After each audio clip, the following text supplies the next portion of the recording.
नमस्कार दर्शक बंधु आपण देखुछंती ओडिशा फास्ट टीवी राज्यरू देश और देशरू विदेश पर्यंत सबुठारु बड़ ब्रेकिंग न्यूज और भाइराल अपडेट सबुठारु प्रथम देखिबा पई हम चैनल को सब्सक्राइब करन। चलंतु आरंभ करिबा। सूचना अनुसार भुवनेश्वर रे तातीर तांडव रियल फील 52 डिग्री। हां बंधु माने ओडिशा रे बे गरम परिस्थिति भयंकर रूप नै राजधानी भुवनेश्वर रे रियल फील तापमात्रा 52 डिग्री पर्यंत पहुंचीबा सूचना मिलिछि। दिन 12टा पर रास्ता प्राय खाली होई जाउछि। लोक माने घरु बाहरिबा को भय करूछंती। हॉस्पिटल रे हिट स्ट्रोक रोगी संख्या बढ़ुची। पाणीपाग विभाग आगामी किछि दिन आहुरी ताती बढ़िबार सतर्कता जारी करिछि। परवर्ती खबर उपर एबे नजर पकाइबा। सूचना अनुसार पेट्रोल दर बढ़िला लोक माने चिंतारे। दर्शक बंधु ओडिशा रे पेट्रोल और डीजेल दर पुणी बढ़िबा पर साधारण लोक मानक चिंता बढ़ी जाइछि। भुवनेश्वर रे पेट्रोल दर 106 टंका उपर जाइथिबा खबर मिलिछि। ऑटो चालक और दिन मजुरिया माने कहउछंती जे एहा तांको जीवन को प्रभावित करूछि। बाजार रे अनेक सामग्री रो दर बढ़ी पारे बोली मध्य भय रहिछि। सोशल मीडिया रे एही खबर बहुत भाइराल होछि। परवर्ती खबर उपर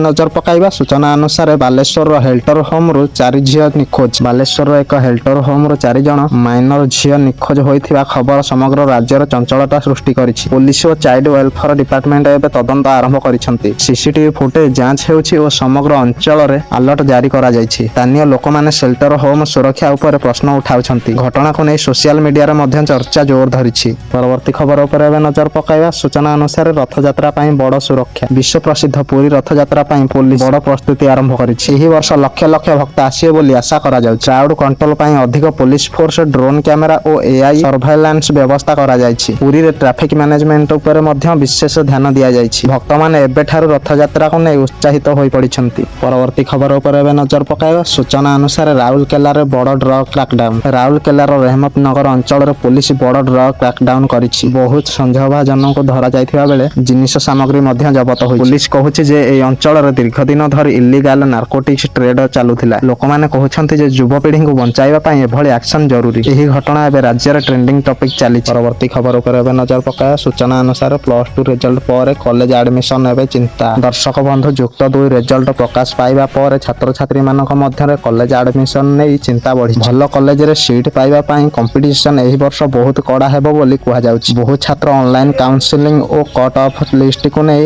ଟେନସନରେ ରହିଛନ୍ତି। ଅଭିଭାବକ ମାନେ ମଧ୍ୟ ପିଲାଙ୍କ ଫ୍ୟୁଚରକୁ ନେଇ ଚିନ୍ତିତ ଅଛନ୍ତି। ପରବର୍ତ୍ତୀ ଖବର ଉପରେ ଏବେ ନଜର ପକାଇବା। ସୂଚନା ଅନୁସାରେ ଓଡ଼ିଶାରେ ପାୱାର କଟକୁ ନେଇ ଲୋକଙ୍କ ରୋଷ। ଦର୍ଶକ ବନ୍ଧୁ ଭୟଙ୍କର ଗରମ ମଧ୍ୟରେ ବିଭିନ୍ନ ଜିଲ୍ଲାରେ ଲମ୍ବା ସମୟ ପାୱାର କଟ ହେଉଥିବାରୁ ଲୋକମାନେ ରୋଷ ବଢ଼ିଯାଇଛି। ଅନେକ ସ୍ଥାନରେ ଲୋକମାନେ ରାସ୍ତାକୁ ଓହ୍ଲାଇ ପ୍ରତିବାଦ କରୁଛନ୍ତି। ସରକାର ପାୱାର ଷ୍ଟ୍ରକ୍ଚରରେ ଷ୍ଟ୍ରାଇକ୍ ଉପରେ ବ୍ୟାନ୍ ଲଗାଇଛନ୍ତି। ତଥାପି ସାଧାରଣ ଲୋକ କହୁଛନ୍ତି ଯେ ବାରମ୍ବାର ପାୱାର କଟ ଯୋଗୁଁ ଜୀବନ ଅସ୍ତବ୍ୟସ୍ତ ହୋଇପଡ଼ିଛି। ପରବର୍ତ୍ତୀ ଖବର ଉପରେ ଏବେ ନଜର ପକାଇବା। ସୂଚନା ଅନୁସାରେ ଭଦ୍ରକରେ ଘରୁ ଲକ୍ଷାଧିକ ଟଙ୍କା ଓ ସୁନା ଲୁଟ୍। ଭଦ୍ରକ ଜିଲ୍ଲାରେ ଆର୍ମେର ରୋବର୍ସ ଜଣେ ବ୍ୟବସାୟୀଙ୍କ ଘରୁ ଲକ୍ଷାଧିକ ଟଙ୍କା ଓ ସୁନା ଲୁଟି ନେଇଥିବାର ଘଟଣା ଚର୍ଚ୍ଚାରେ ବିଷୟ ପାଲଟିଛି। ରାତିରେ ଅସ୍ତ୍ରଧାରୀ ଦୁର୍ବୃତ୍ତ ଘରକୁ ପଶି ଏହି ଡକାୟତି କରିଥିବାର ସୂଚନା ମିଳିଛି। ପୋଲିସ ସିସିଟିଭି ଫୁଟେଜ ଯାଞ୍ଚ କରୁଛି ଓ ଅଭିଯୁକ୍ତଙ୍କୁ ଖୋଜୁଛି। ସ୍ଥାନୀୟ ଲୋକମାନେ ଏହାକୁ ନେଇ ଭୟଭୀତ ହୋଇପଡ଼ିଛନ୍ତି। ପରବର୍ତ୍ତୀ ଖବର ଉପରେ ଏବେ ନଜର ପକାଇବା। ସୂଚନା ଅନୁସାରେ ଓଡ଼ିଶାର ହେରିଟେଜ ବିଲ୍ଡିଂ ବଞ୍ଚାଇବାକୁ ବଡ଼ ଯୋଜନା। ଓଡ଼ିଶା ସରକାର ଆଇଆଇଟି ଖଡଗପୁର ଓ ସ୍ପା ଭୋପାଲ ସହ ମିଶି ହେରିଟେଜ ଷ୍ଟ୍ରକ୍ଚର କନଭରସେସନ ପାଇଁ ବଡ଼ ଚୁକ୍ତି କରିଛନ୍ତି। ପୁରୁଣା ମନ୍ଦିର ଓ ଐତିହ୍ୟ ବିଲ୍ଡିଂ ଗୁଡ଼ିକୁ ସାଇଣ୍ଟିଫିକ ମେଥଡରେ ସୁରକ୍ଷା କରାଯାଏ। ଏହା ଦ୍ୱାରା ଓଡ଼ିଶା ଟୁରିଜିମକୁ ବଡ଼ ଲାଭ ମିଳିବ ବୋଲି କୁହାଯାଇଛି। ଐତିହ୍ୟ ପ୍ରେମୀମାନେ ଏହି ପଦକ୍ଷେପକୁ ସ୍ୱାଗତ କରିଛନ୍ତି। ସୂଚନା ଅନୁସାରେ ଓଡ଼ିଶା ପୁଲିସ ଏସ୍ଆଇ ସ୍କାମ୍ ମାମଲାରେ ବଡ଼ update. Odisha police SI requirement scam